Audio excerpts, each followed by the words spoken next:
Para platicar sobre este tema, hoy me acompañan en el estudio Estefanía Veloz, colaboradora de Milenio. Estefanía, bienvenida. Un gusto estar aquí. Y Salvador Fausto, director de investigaciones especiales de Grupo Milenio. Un gustazo estar aquí con ustedes. Bien, quiero arrancar con ustedes platicando sobre un tema, una reflexión, y tomo parte de lo que dijo Xóchitl Gálvez hace poco más de 2 años. Ella planteaba, la oposición estaba dividida, estaba fragmentada, podríamos decir estaba debilitada y sin brújula. Esto es antes de las elecciones del 21, y hoy cierran ya con una candidata que, y ahorita entraremos al detalle, pareciera ser la más atractiva que tiene la oposición desde hace un buen rato, probablemente desde Vicente Fox. Con lo que estamos viendo ahorita, queda claro que la campaña del 24 no va a ser tan sencilla como parecería o como al menos habríamos pensado hace unos meses. Estefanía, quiero arrancar contigo. Bueno, a ver, primero partiendo de lo que tú planteas de que hay una candidata que es atractiva, creo que sigue siendo una candidata bastante partidista.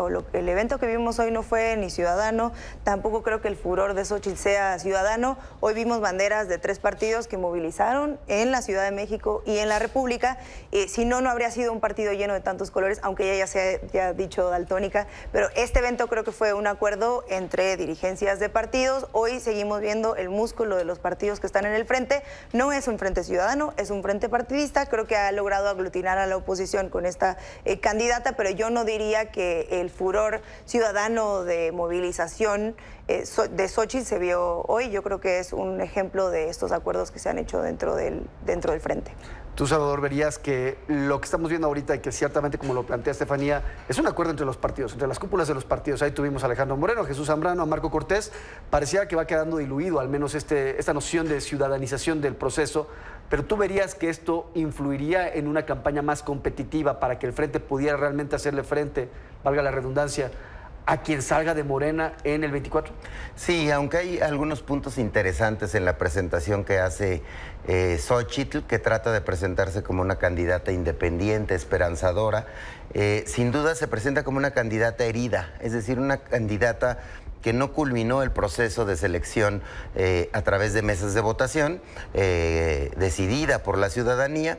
Vemos una Xóchitl que es la candidata de las élites, de los dirigentes de los 3 partidos, de las cúpulas empresariales, y ella es impuesta porque llega ahí por una serie de declinaciones, las últimas, pues las más sonoras, la de Beatriz Paredes y la de Santiago Krill, que por cierto, pues no estuvieron hoy en el templete quienes compitieron por Xóchitl por la candidatura. No estuvo Beatriz Paredes, no estuvieron otros personajes como Enrique de la Madrid, sí Santiago Krill, pero no logra presentarse como una candidata independiente y esperanzadora, más bien da signos de una candidata superflua, frívola, con lugares comunes en el discurso que presentó, por cierto, muy corto.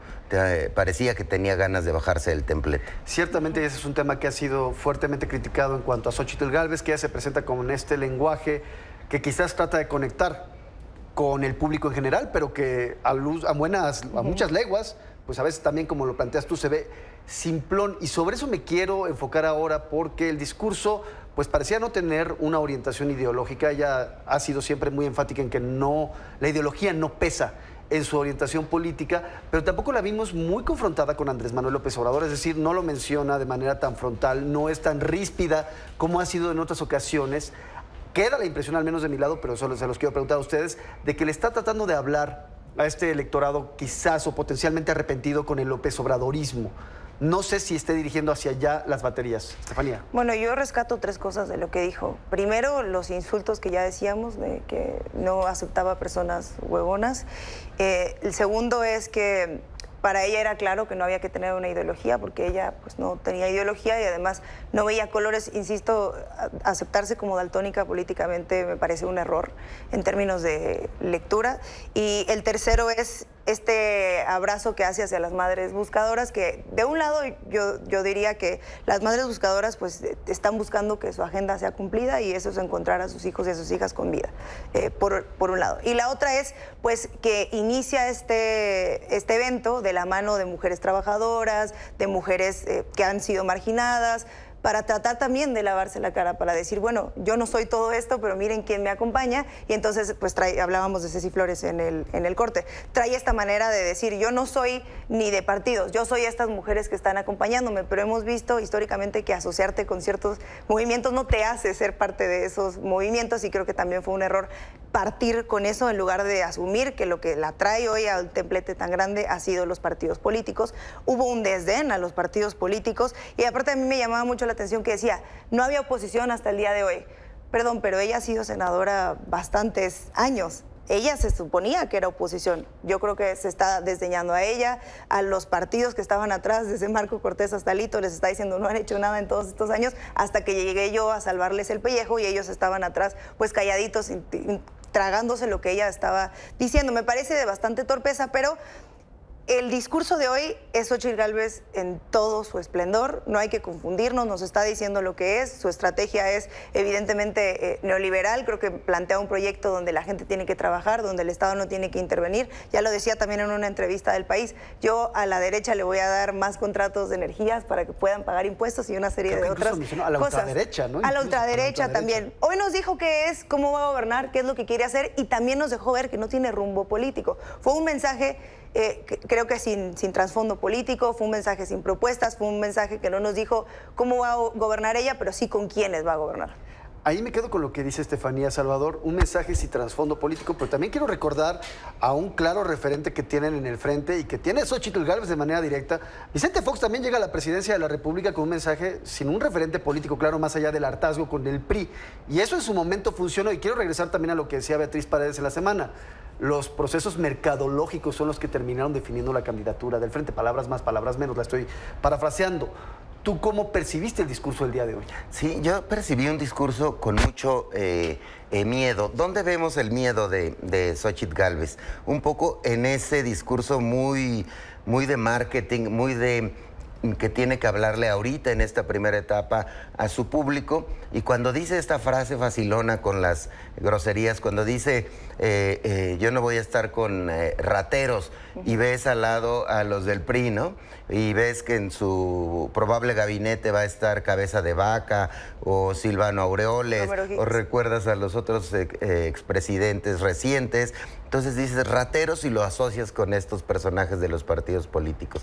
Cuando dice no voy a estar con huevones, esconde este discurso que trae la derecha opositora desde hace mucho tiempo, de decir no hay que darle dinero a los jóvenes que no consiguen cómo pagar sus estudios, o no hay que darle dinero a los viejitos o a los campesinos o a las madres solteras. Esta idea muy foxista que la misma Xóchitl lo ha repetido cuando habla de que los de Chiapas no trabajan las horas suficientes a comparación de las personas del norte, y cuando dice no pendejos, ahí sí me reservo mi opinión, pero nada más hay que mirar el templete y encontrar cada quien el ejemplo que quiera.